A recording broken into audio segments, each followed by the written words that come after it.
সকাল সকাল তাড়াহুড়ো করে এয়ারপোর্টে ঢুকল আরাফাত। ঘুম কম, ক্লান্তি বেশি, মাথায় শুধু একটা কথা, যদি আজও দেরি হয়ে যায়। কিন্তু সে জানত না, আজ তার জীবনের সবচেয়ে সুন্দর দেরিটাই হতে চলেছে। ঠিক তখনই পাশ থেকে কারো কণ্ঠ, এক্সকিউজ মি, আপনি কি লাইনটা দেখেন না? আরাফাত ঘুরে তাকাতেই থমকে গেল।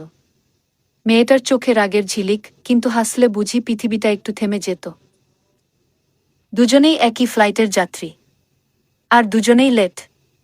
চেক ইন কাউন্টার ইতিমধ্যে বন্ধ। মিম হতাশ হয়ে বলল, আহা, আমার তো প্রেজেন্টেশন ছিল আজ। সব শেষ। আরাফাত নিঃশ্বাস ফেলে, আমারও মিটিং ছিল। কিন্তু মনে হয় আল্লাহ অন্য প্ল্যান রাখছেন। মিম তাকিয়ে হালকা হাসি, অন্য প্ল্যান? আরাফাত, হয়তো আপনাকে দেখা। মিম চুপ, তারপর হাসি। এটা ছিল দিনের সবচেয়ে অস্বস্তিকর কিন্তু সুন্দর মুহূর্ত। তারা কথায় কথায় বুঝল মিম খুব একা। আরাফাতও ভিতরে ভিতরে ভাঙা। মিম বলল, জীবনে কখনো কখনো সময়টা ঠিক থাকলেও মানুষটা ঠিক থাকে না। আরাফাত উত্তর দিল, কিন্তু কখনো মানুষটা ঠিক হলেও সময়টা ভুল থাকে। চোখ দুটো কথা বলতে শুরু করল। বাকিটা বুঝতে শব্দের প্রয়োজন পড়ল না। নতুন বোর্ডিং টাইম ঘোষণা হলো। মিম দাঁড়িয়ে বলল, আমরা কি আবার দেখা করব?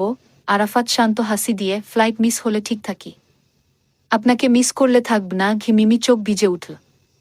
হালকা কণ্ঠে বলল, তাহলে এই গল্পটা এখানেই শেষ নয়, তাই না? আরাফাত তার দিকে তাকিয়ে শুরু। দুজন হালকা হাসিতে তাকিয়ে রইল।